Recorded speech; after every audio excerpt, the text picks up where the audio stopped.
met Daniel when I was at my lowest. I had just lost my job, my apartment was crumbling, and the world felt like it was moving without me, like I didn't exist, like I didn't matter. But then he noticed me, not just with his eyes, but with a kind of warmth I hadn't felt in years. He said I was special, that I deserved more, that pain like mine didn't belong in someone with a heart like mine. He took me out on quiet walks where the silence between us felt safe, not empty. He sent me long messages that made me fall asleep with a smile and wake up with hope, and he told me he saw a future with me, not just someday, but soon. I tried to guard my heart because I'd been broken before, and I didn't want to shatter again, but he made falling feel soft, not dangerous, so I did. I fell, and for the first time in a long time, I believed I had landed somewhere safe. He proposed 6 months later with a ring that wasn't expensive but felt like everything I had ever dreamed of, and a promise of forever that made my heart forget every crack it had ever known. We didn't have much money, so he suggested something simple, something small, a quiet wedding, just us and a few of his close friends, no stress, no pressure, just love. He said he would take care of everything, every detail, and I believed him without question, because when someone holds your broken pieces and kisses them like treasure, you don't expect them to drop you. I bought a dress, not flashy but soft and white, the kind that made me feel like maybe happy endings were real. I wrote my vows late at night with tears and hope tangled together. Then I showed up at the venue he picked, heart pounding, smile trembling, soul wide open. But there was no family, not even his, no officiant, no license, no paperwork, just vows whispered under an old tree, a few of his friends clapping with empty eyes, and a smile on his face that made me believe it was real. After that day, things began to shift like shadows in a room I no longer recognized. He started coming home late, sometimes not at all, always with some strange excuse that never quite made sense. One night he said he had to sleep at a coworker's place because a stray dog followed him and he didn't want to lead it home. Another time he claimed he lost his phone in a taxi and had to wait hours at the station to track it. Then suddenly, his phone was always locked, always turned face down, and his smile no longer reached his eyes. I told myself it was stress, maybe work, maybe life. I kept brushing it off, holding on to the version of him I first met, until one rainy afternoon, a woman showed up at our doorstep, holding a child on her hip and another clinging to her coat, and she looked at me like I was the intruder. She said her name softly but firmly, then said she was Daniel's wife, that they had been married for 4 years and had 2 children together. I wanted to laugh, to scream, to deny it, but she didn't just speak, she showed me photos of vacations, screenshots of texts, family portraits with their kids, and most painfully, a legal marriage certificate with both their names printed clearly like the truth was always waiting to destroy me. My heart sank so fast it felt like the ground gave way beneath me, my hands were trembling, my voice cracked as I confronted him, and all I could say was, "Who is she? Is it true?" I was crying before he even answered, hoping for a denial, a reason, anything that didn't confirm what that woman had just shown me.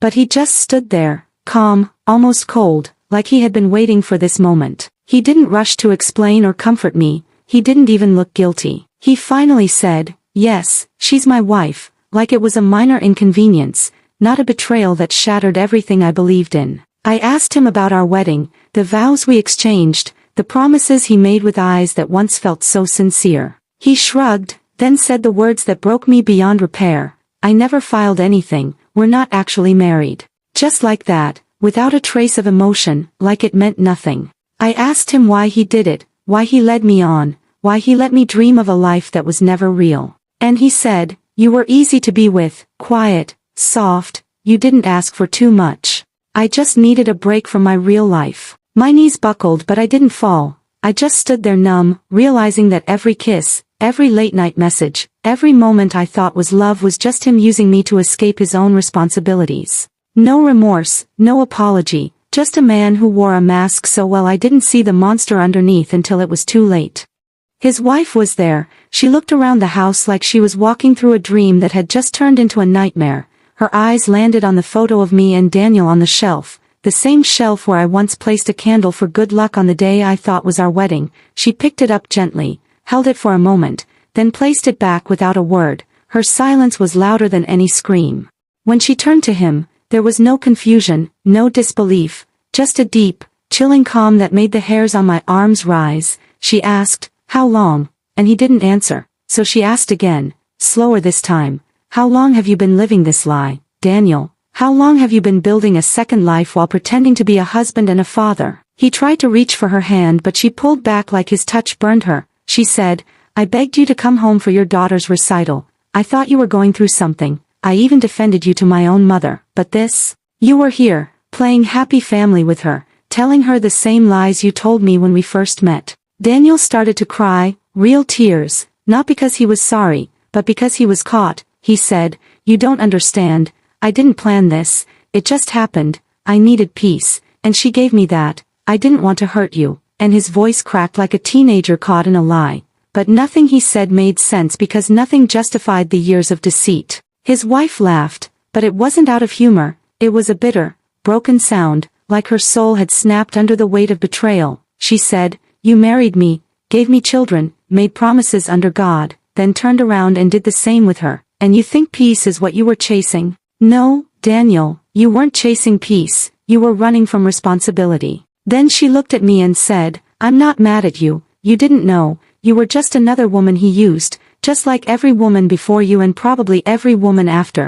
He doesn't love anyone, not even himself." And something about her voice, steady, cold, almost detached, made me feel like I was watching a woman transform, not into someone broken, but into someone who had finally seen enough to never go back. Daniel dropped to his knees, begging, crying, swearing he would fix everything, that he would cut ties with one of us, that he would go to therapy, find God, be better, be honest, but every word out of his mouth felt rehearsed, like lines from a movie he'd acted in one too many times. His wife turned to leave, and he tried to block the door. She shoved him so hard he stumbled, and she said, "Don't call me, don't come near the kids, we're done, forever, and if you try to twist this like you twist everything, I swear I'll burn the life you built to the ground." She walked out without a single tear on her face, and the moment the door closed behind her, the air in the room shifted, heavy, dark, and suffocating. After his wife left, Daniel, who was once unapologetic about what he did to me, suddenly changed, the arrogance in his eyes replaced by desperation. He turned to me like I was his last lifeline, his voice shaking as he reached for my hand and said we could still fix things, that what we shared was real and that he chose me, not her, and that the life we started didn't have to end like this. But I couldn't even look at him because every time he said my name, all I heard were the same rehearsed lies he used to trap me. Every love note, every promise, every whispered dream about the future now felt like poison. He begged me to remember the nights we laughed under candlelight when we had no power, how we danced barefoot in the kitchen and how I once told him I felt safe with him. But none of that mattered anymore because safety built on lies is just a cage with velvet walls. I stood there numb, staring at the man I once thought I'd grow old with and wondered how someone could be so convincing while hiding so much. He dropped to his knees again, clutching my waist like losing me would destroy him, but in that moment I realized something. He wasn't mourning me, he was mourning the comfort I gave him, the silence he thought I'd keep, the love he thought he could keep using without ever earning. I pulled away, slowly, not with anger but with clarity, and I said, "You didn't just betray me, Daniel. You betrayed the version of yourself I believed in," and I walked past him with tears in my eyes but fire in my chest because I knew I deserved better than to be someone's second choice, someone's backup plan, someone's secret. As I walked out of that house, the weight of everything I had carried finally started to fall off me, piece by piece, like broken chains snapping one by one. Daniel called my name behind me, over and over, his voice growing smaller with every step I took, but I didn't look back, not once, because I knew if I did, I might hesitate, and I was done hesitating for people who never chose me fully. For days, he tried reaching out, sending long messages about how confused he was, how his marriage had been dead long before I came into the picture, how he had only stayed for the kids, how I was the only thing that felt real to him, but every word he sent only reminded me of how well he played the part of a man in love while hiding a whole life behind my back. One evening, his wife called me again, not to fight, not to scream, but to say thank you. Thank you for unknowingly showing her the kind of man he truly was. She said she had suspected him before, but never had proof, and that my pain opened her eyes before she wasted even more years on a man who only loved himself. She had filed for divorce, taken the kids, and left the city. She was done. Daniel was alone now, truly alone, and from what I heard, things quickly fell apart for him. His business started to crumble, friends distanced themselves, and even the charm he used so effortlessly seemed to lose its shine. Because manipulation can only take you so far, and eventually, the mask cracks. As for me, I started therapy, not because I was weak, but because I wanted to understand why I gave so much to someone who gave so little. I poured my pain into writing, into speaking, into helping other women see the signs I ignored. Slowly, the girl who once cried herself to sleep wondering why she wasn't enough became a woman who stood tall, not in spite of what happened, but because of it. Months later, I got an offer to speak at a women's conference, to tell my story, not as a victim, but as a survivor. And standing there, in front of hundreds of strangers who saw strength in my voice, I realized something. Love doesn't hurt, lies do. Love doesn't confuse, manipulation does. And healing doesn't come from waiting for an apology, it comes from reclaiming your voice, your worth, and your future. And in that moment, I wasn't thinking about Daniel. I was thinking about the version of myself that once believed love had to come with pain, and how proud I was to finally let her go. Thanks for watching. Don't forget to like, share, comment, and subscribe for more powerful stories.